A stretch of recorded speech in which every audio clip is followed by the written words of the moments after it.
السلام عليكم، ازيكم يا حلوين عاملين ايه؟ يا رب تكونوا بخير.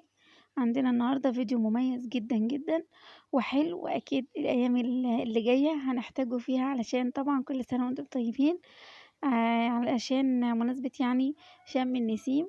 هنحضر مع بعض النهارده السردين المخلي اللي بيدوب دوبان كده، اللي عايز رغيف بلدي بس وشويه بطاطس جنبيه وطبق سلطه كده، ويلا بقى ما تعديش. هنعمله النهارده بطريقه سهله جدا، احلى من بره بكتير.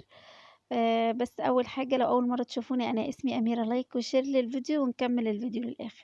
ولو شايفين المحتوى بتاعي هادف وممكن يفيدكم، ما تبخلوش بقى علينا باللايك الحلو، ونبدا ونقول بسم الله. اول حاجه معانا نص كيلو من السردين زي ما انتم شايفين كده. اول حاجه هنحضرها بولة كده فيها شوية مية وعصرة 2 ليمونة كده. وبعد كده نجيب السردينة بتاعتنا، عايزين نخلي منها أي حاجة في بطنها ونشيل الراس بتاعتها منها. أول حاجة نشيل الراس، وطبعا نفتح بطنها زي ما انتم شايفين ونطلع فيها أي حاجة جوه.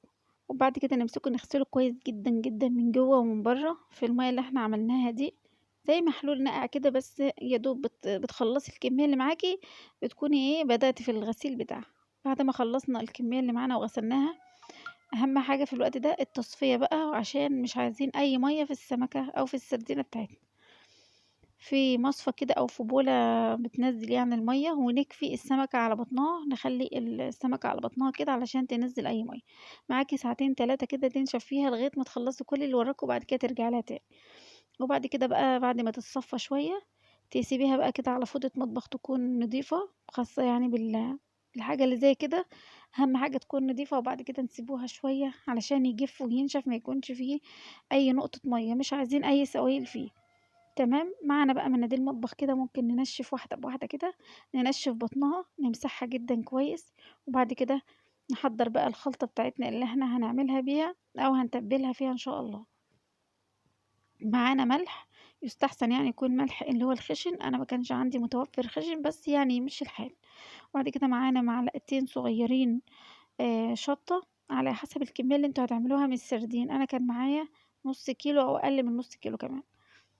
تمام. وبعد كده معانا معلقة صغيرة من الكركم، ممكن انتوا تزودوا بقى وتقللوا على حسب ما انتم عايزين. وبعد كده نتبل بقى السردينة زي ما انتم شايفين كده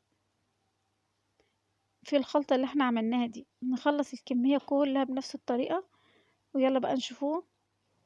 هنتبلوه بقى في الكيس ازاي علشان نكفله عليه بقى وناكلوه من 5 ايام ل7 ايام، بيكون دايب دوبان ان شاء الله. نجيب بقى كيسة كده وننزل بشوية من الخلطة، اكيد هيتبقى منها، ونرص السردين كله فوق بعضه. وبعد كده معانا ورقتين من اللوري او الورق الغار، ده بيمنع زفارة السردين معانا، وكمان بيحافظ على الرطوبة، مش بيدخل اي هوا معانا في الكيس بتاعنا. تمام. حابين ترصوه كده في بولة وتحطوا طبقات فوق بعضها، وبعد كده تغطوه كويس يكون غطا محكم. تمام، بس ده بيكون افضل يعني. معانا بقى كيسين 3 4 زي ما انتم عايزين. طبعا احنا حضرنا مع بعض الفسيخ قبل كده في القناة، وكان احلى فسيخ ممكن تعمليه وتدوقيه في حياتك. برضه هتجربوا السردين ده وان شاء الله هيعجبكم جدا جدا، وهتعملوه على طول بنفس الطريقة، وهتعتمدوه عندكم في كل مرة هتعملوا بيها. نجيب بقى علبة كده، بس ايه، بفتح العلبة مرتين علشان كل يوم تقلبوه على جنب مختلف عشان يشرب التتبيلة بحق. وبعد طبعا كده بالظبط 6 ايام، كنت هفتحه على 5 ايام بس ما كنتش فاضية يومها، قلت اعمله بكرة. ما شاء الله دايب ذوبان زي ما بيقولوا، لونه وردي، كل حاجة فيه جميل. لو وصلت بقى لحد هنا في الفيديو، ما تبخلوش بقى علينا باللايك الحلو، وتصلوا على النبي في كومنت ان شاء الله كده بذكر الله. وربنا يحسن ما بين ايديكم يا رب، وان شاء الله هيطلع من ايديكم احلى واحلى. بصوا وردي وكل حاجة فيه جميلة، والله الكاميرا والاضاءة ظلماه جدا جدا. آه كفاية ريحته وطعمه، ولا فيه اي ريحة زفارة، ريحته جميلة جدا. السردين العادي اللي انتوا بتجيبوه احلى من اللي بيجي من بره 1000 مرة، وهتجربوه وهتقولولي. تمام. طريقة بقى نخزنه بقى في التلاجة، ناكله منه فترة لو انتوا عاملين كمية. بنطلعوه بنخلوه بقى كده، مش عايزة تخليه براحتك. وبعد كده بنجيبه ليمونتين 3 كده نعصروها، وشوية زيت حلوين ونحطهم عليها كده عايزين بقى تحطوهم، هي دي طريقة الحفظ، في بولة، في أي حاجة عندكم في التلاجة تسحبهم. بصوا دايب ذوبان ولونه وردي من جوه وريحته كانت جميلة. أتمنى تجربوه بنفس الطريقة. من النهاردة للفيديو الجاي أسيبكم في رعاية الله، والسلام عليكم ورحمة الله وبركاته.